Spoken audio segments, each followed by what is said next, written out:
Mariam, thank you very much. Well, we are seeing the coffin of the Pope being moved in what can only be described as a converted Popemobile. These are details that we didn't know before. We're seeing this for the first time.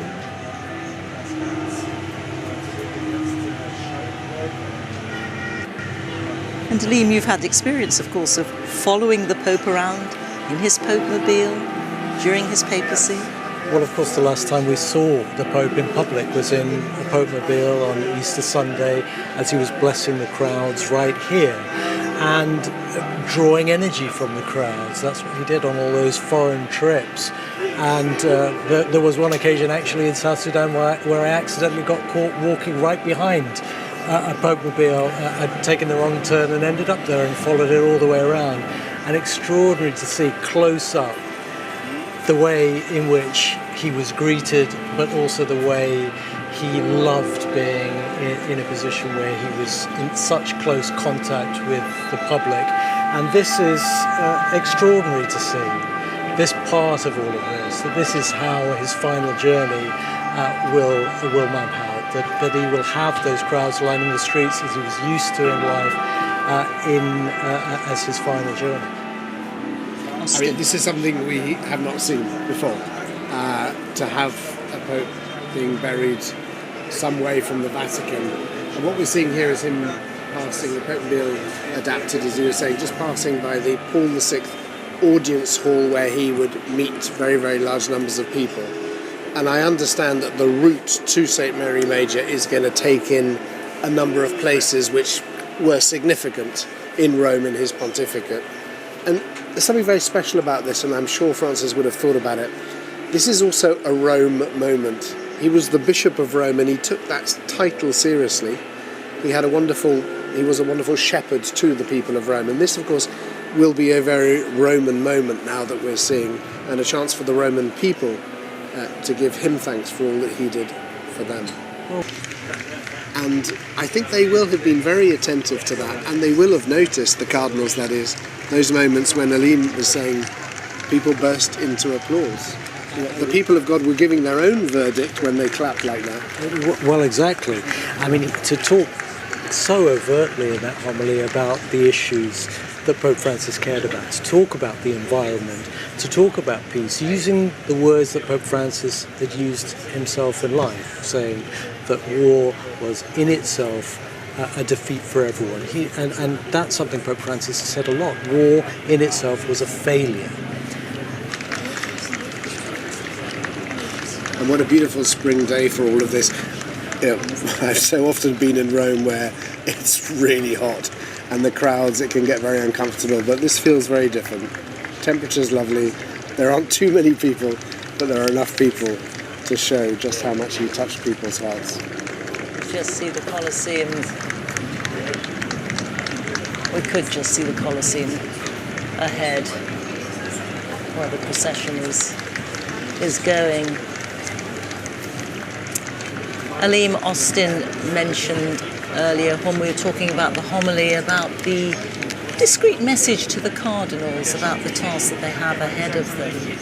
But the cardinals is not to elect the successor of Francis, but to elect the successor of Peter. And of course Francis is the great example that they've got before them now, but they must choose from among themselves. And what Francis sought to do in his choice of cardinals was to reconfigure the College of Cardinals as the body is known in such a way that we have now over 90, I think it's 97 different countries among the electors, among the 135 electors.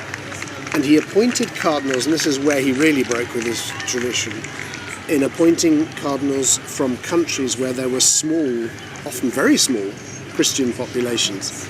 But these because he wanted the voice, as it were, of the little flocks of the people on the front line of interreligious dialogue, of war and so on, to be present in the room when the cardinals next week, as they will begin now, begin discussing the kind of profile of the Pope that the world needs now and the Church needs now.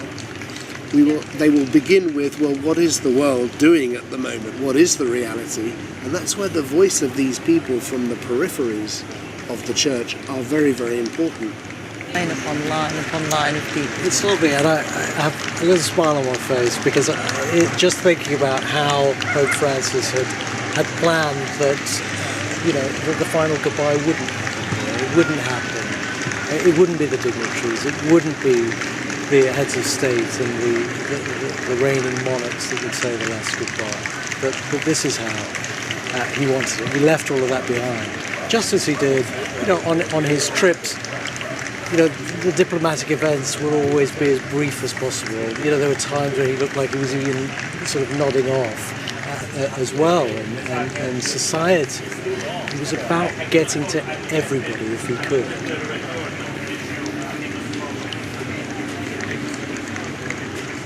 There's clapping going on the streets as the procession goes past. There's clapping here still at St. Peter's because there are lots of people hanging on, watching the procession on big screens, so we can hear a double clapping. Yeah, they're cheering him on. They love this. I can see that they really love this part. That's not to say we didn't have his critics. There were some, even in the upper echelons of the church, who felt there was a bit of a cult of personality around Pope Francis that they were uncomfortable with, that he was too much of a populist, and that he'd broken away from tradition too much. But you can see what the public felt about the fact that he was doing that he was trying to get to understand where people were in their day-to-day faith, in their day-to-day lives, and that was his focus. But like I say, there were predecessors of his who, it seemed, were fine with a smaller, purer church. He was not about that. Well, towards the end of the pontificate, one of the great phrase, todos, todos, todos in Spanish, which he used in Lisbon in 2023 in the World Youth Day when he was addressing 1.5 million young people. And he said, the church is for everybody. Todos, todos, todos. And it became this kind of great slogan. When he was on the plane, the journalist said, well, what do you mean by that? And he said, look, the church is for everybody. They're once inside, they're going to have problems with things. We'll work it out. It's a broad church. It's a broad church. But come in first, and then we'll work it out. Yeah, there'll be things that you find difficult. But let's start with the welcome. So the burial itself is a private matter. We're not going to see it. We do know, we've had a picture of where he's going to be entombed, I think is the word, laid anyway. It'll be a simple stone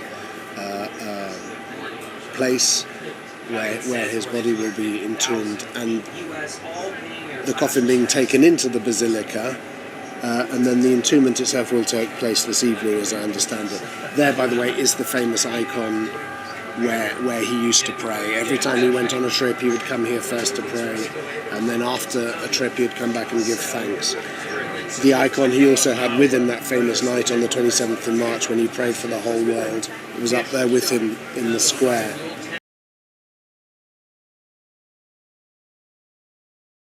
I remember when he came out of hospital, on the way back home to convalesce, he asked the car to stop outside the Basilica. He couldn't go in, but he just left flowers there. He always used to leave flowers. He was faithful to his Virgin.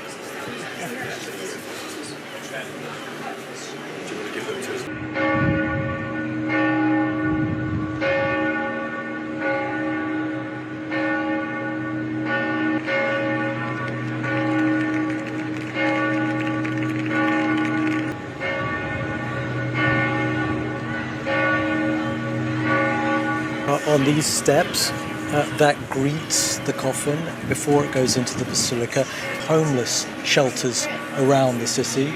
They include Catholics, but they also include an Orthodox Christian as well.